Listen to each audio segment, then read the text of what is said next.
সন্ধ্যা 7টার ভিতরে রাতের খাবার শেষ করবেন। কি খাবেন রাতের খাবারে? আপনি অ্যাবডোমিনাল ওবেসিটি দূর করতে চাচ্ছেন, আপনি সেন্ট্রাল ওবেসিটি দূর করতে চাচ্ছেন, আপনি বাড়তি ওজন কমাতে চাচ্ছেন, রাতের খাবার হচ্ছে সবচেয়ে গুরুত্বপূর্ণ। তো কী করবেন?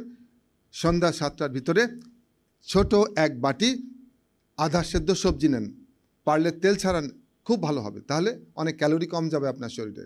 সব রকম 4-5-6টা সবজি মিলিয়ে আধা সেদ্ধ সবজি নিন। এর মধ্যে আপনি একটু শিমের বিচি বা বরবটির বিচি অথবা মটরশুঁটি রাখতে পারেন।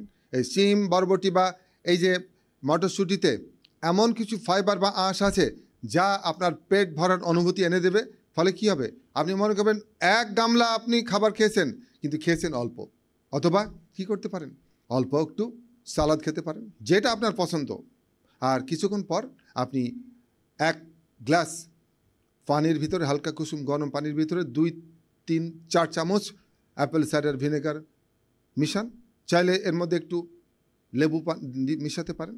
ব্যাস, এটি আপনার সুগার কমাতে সাহায্য করবে, ওজন কমাতে সাহায্য করবে। 101টা উপকার আছে কমপক্ষে এই অ্যাপেল সাইডার ভিনেগারের। এবং ঘণ্টাখানেক পর আপনি কি করবেন? 1 গ্লাস পানির ভিতরে 2 চা চামচ চিয়া সিড ভিজায় রাখেন। 1 ঘন্টা পর এটা খেয়ে নিন। এতে বাউল ক্লিয়ার হবে, প্রচুর ওমেগা 3 পাবেন, ওজন কমবে, অথচ আপনার হার্ট, আপনার মস্তিষ্ক, আপনার পুরো সিস্টেম, দেহের প্রত্যেকটা সিস্টেম চমৎকার কাজ করবে।